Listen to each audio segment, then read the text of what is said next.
Hi minasan konnichiwa, this is your bisdak na ate cha from Japan. Naami karon diri sa Konas Coffee kay para mag-celebrate sa first birthday sa ako ang third baby. So we decided na dili na lang mi magpa-party sa iyang first birthday kay maupay pag-ayo namo from COVID. So dili mi gusto makatakod pa sa amo ang mga friends. So we decided na magkaon na lang sa gawas. So ang sponsor ani nga celebration is from sa lola sa akong mga anak na mama sa ako ang bana. Gipadala pa jud from Davao City, Philippines. So ang amo ang lafangan dire is sky is the limit. Kay ug walay sponsor asa may mga undiri uy mahal kay dire. So ang naganahan namo diri sa Konas kay Hawaii vibes siya. Kaso tugnaw na siya ana nga panahon. So Hawaii vibe siya pero tugnaw siya.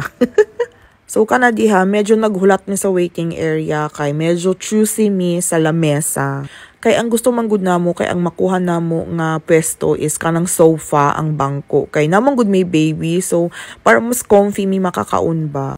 And buutan kayo ang mga staff diha kay gi-accommodate jud mi. Syempre no mahal baya siya.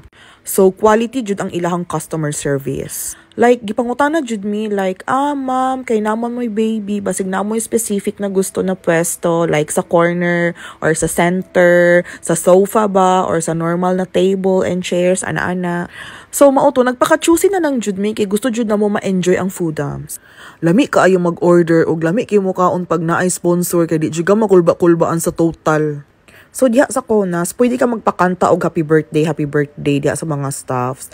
Kaso wala na may nagpakanta kay maulaw daw akong mga anak kay murag vulgar na daw kaayo na birthday celebration. So anak ko, okay fine. So sa balay na lang ta magkanta-kanta og happy birthday basta diri maglafang na lang ta. O mao na kong birthday girl. Pagkagwapa jud sa ko ang dalagingging. Oy, happy birthday anak ko.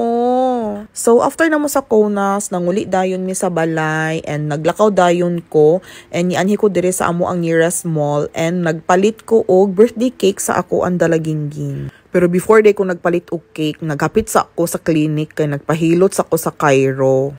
So diha ko nagapahilot permi. Covered siya sa health insurance. So, ibutang na to dihang ato ang membership card and mag-sleeper na ta. Tapos, maghulat lang katawagon. Anyways, bago ko nag-anha diha, nagpa-reserve na ko by phone. Actually, dili jud pwede na magpa-reserve na ora-orada. Pero, kailan na sila sa kuha and kabalo na sila nga hectic akong schedule. So, yes na lang jud sila basta manawag ko. So, ma-share lang na ako ang one of the reason na why hiwi ang ako ang bukog-bukog sa likod sa balakang tungod kay bata pa lang ko, naga-high heels ko. So, after na ako magpahilot, nisulod ko og Gio. Kaso, pag sulod na ko Gio, agoy pagkadagag-tao, uy, hago kaayo. So, niadto na ko sa pinakataas, kay magpalit na ko og birthday cake.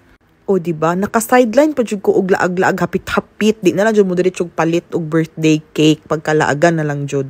So, I decided na Baskin Robbins na ice cake ako ang paliton para something different and makakaon po ako ang baby. Diyos ko day, kay taas man kaayo ang pila, awara good. Wala pa jud ko nagpa-reserve og cake. Like, kung unsalay na, mauna lang to. But anyways, nakapalit ko and bongga akong napalit like Disney Princess na ice cake. So anyways, muuli na ta sa balay.